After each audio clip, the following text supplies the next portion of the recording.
नमस्कार मित्रांनो, पाहू शकता आपण आता आपल्या गाडीला इकडे अजिबात स्पेस उरलेला नाहीये। ज्यावेळेस आपण एखादा टर्न घेताना लवकर गाडी वळवली जाते। आपण पाहू शकता कशा प्रकारे गाडी आता एकदम चिकटलेली आहे। तर आता अशा ठिकाणी जर तुम्ही पाठीमागे घेतली तरी तुमची गाडी लागणार आहे आणि समोर घेतली तरी तुमची गाडी लागणार आहे। तर अशा ठिकाणी काय करायचंय गौरव सर, आता तुमची गाडी कोणत्या बाजूला धडकू शकते? या बाजूला। आता अशा वेळेस काय करायचंय तुम्हाला, तुम्ही पुढे घेतली तरी तुमची गाडी लागणार आहे आणि पाठीमागे घेतली तरी तुमची गाडी लागणार आहे। तर अशा वेळेस काय करायचंय तुम्हाला, रिव्हर्स गिअर टाकून घ्यायचं। रिव्हर्स गिअर का टाका, पडला रिव्हर्स गिअर। आता ज्या बाजूला तुमची गाडी धडकल असं वाटतंय तुम्हाला चिकटलेली, त्याच बाजूला स्टीअरिंग पूर्ण वळवा।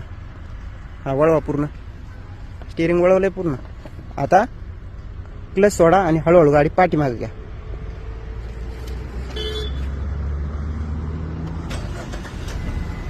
बंद नका पाडू गाडी, ह्या पाठीमागे क्लच ब्रेक प्रॉपर पकडा, जाऊ द्या। हे पाहू शकता मित्रांनो, आपली अशा प्रकारे गाडी ही निघालेली आहे। ज्या पण बाजूला तुमची गाडी तुम्हाला वाटते धडकू शकते त्या बाजूला पूर्ण स्टीअरिंग वळवून तुम्हाला रिव्हर्सला पाठीमागे गाडी घ्यायची, तुमची गाडी निघून जाईल मित्रांनो। धन्यवाद।